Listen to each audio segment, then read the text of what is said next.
Quelle est la définition de la résidence fiscale au sens de la convention qui est conclue et signée entre les Émirats arabes unis et la France? C'est ce que nous allons voir dans cette vidéo. Il existe...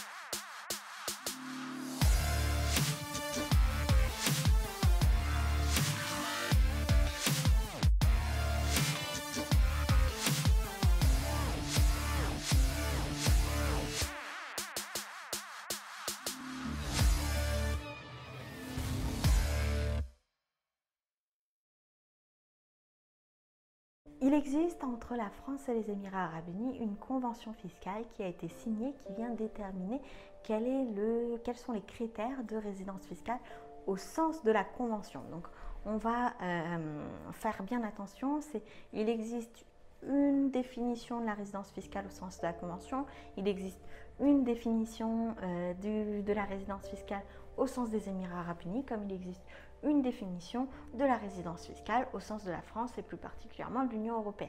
Donc là où on va faire attention, c'est que cette fois-ci, je vais vous parler de la résidence fiscale au sens de la convention signée entre les Émirats arabes unis et la France, mais il faut effectivement avoir une vision plus large et réunir on va dire, trois grandes définitions, voir au cas par cas dans quel cas on se situe et selon son cas, à quelle définition on doit répondre. Donc ça, pour le coup, au sujet de la résidence fiscale, ce que je vous invite à faire, c'est de vous approcher de personnes qui sont soit juristes, soit avocats, soit experts fiscaux pour pouvoir présenter votre projet et avoir leur avis. Si vous avez besoin de mon avis en tant que juriste, je me ferai un plaisir de vous le donner. Je vous laisserai de toute manière, comme dans toutes mes vidéos, mon lien pour communiquer en description de la vidéo pour qu'on en discute au cas par cas. Mais là, dans l'idée, ça va être vraiment les critères généraux définis par la convention fiscale entre les Émirats arabes unis et la France. La convention fiscale entre les Émirats arabes unis et la France vient nous donner 5 grands critères. Premier critère, on va avoir ce qu'on appelle le foyer d'habitation permanent. Donc permanent, c'est ce qu'on va plutôt avoir, on va dire, dans le langage commun, dire comme étant résidence principale. Mais c'est le foyer d'habitation permanent. Le foyer d'habitation, ce n'est pas anodin, ça signifie qu'on prend en compte la famille.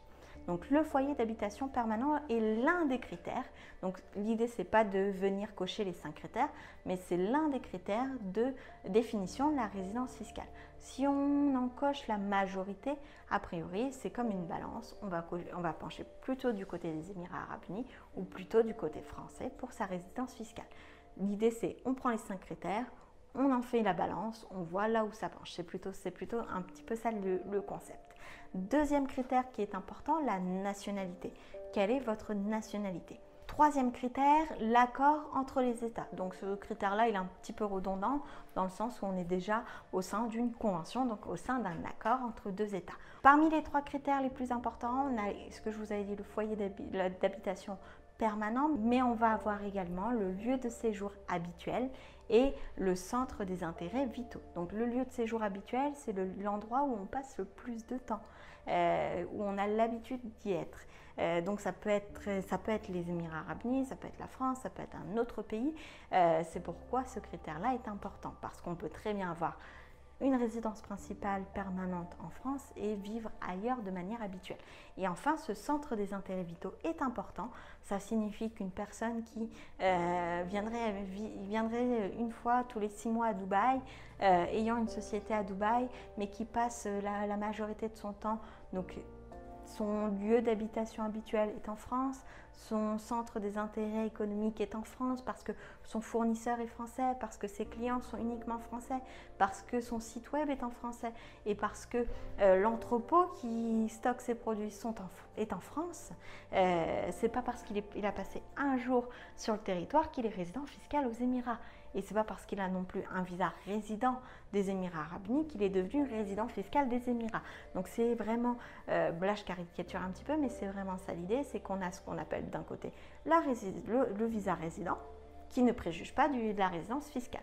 Donc on a ces 5 critères qui sont définis par la Convention qui vont venir nous dire est-ce que la balance penche plus pour une résidence fiscale aux Émirats arabes unis ou plus pour une résidence fiscale en France. Mais attention à l'article, à la clause 19 point 2 de la convention que je vous mettrai en description de la vidéo, lien de la convention.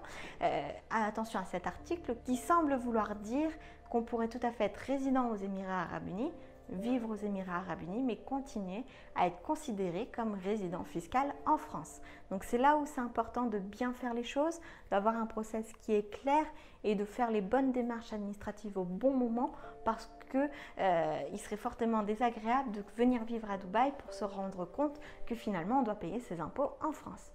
Quelle est la sanction pour les personnes qui auraient mal jugé, préjugé de leur résidence fiscale et qui finalement ne paieraient pas leurs impôts en France alors qu'ils devaient le faire malgré peut-être leur habitation ou non aux Émirats Arabes Unis? Si vous n'avez pas payé vos impôts en France alors que vous êtes résident fiscal français, que ce soit au titre de la convention fiscale entre la France et les Émirats, que ce soit au titre de la définition des Émirats ou de la France, si vous êtes résident fiscal français et que vous avez omis de payer vos impôts, première chose, il va vous falloir régler ces impôts. Ça, c'est la conséquence logique.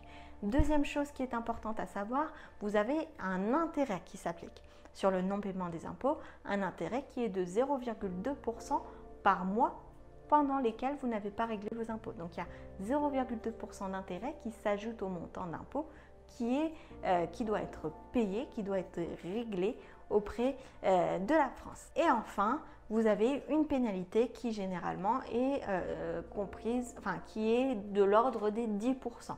Donc si vous n'avez pas payé vos impôts en France alors que vous le deviez, vous devez régler vos impôts, régler les intérêts de retard et régler une pénalité financière de l'ordre de 10%. Sachant que les impôts vont remonter sur au moins 3 ans auparavant. Donc ce n'est pas parce que les services des impôts ne s'est pas manifesté la première année ou la deuxième année que la troisième année, vous n'avez toujours rien à payer et que vous êtes en sécurité. Donc c'est pour ça que l'idéal, c'est de faire valider son projet en amont avant de venir ici sur place et de prendre son logement et de faire son visa résident, etc. L'idéal, c'est vraiment de faire valider son projet en amont pour ne pas avoir ce type de soucis par la suite. Ce que je vous propose, si vous avez le moindre doute au sujet de votre résidence fiscale, n'hésitez pas à me contacter via le lien en description de la vidéo. Si vous avez des questions d'ordre plus général, vous pouvez également les écrire en commentaire de la vidéo, comme ça pourra servir à tout le monde. En attendant, je vous souhaite le meilleur et je vous dis à très vite dans une prochaine vidéo.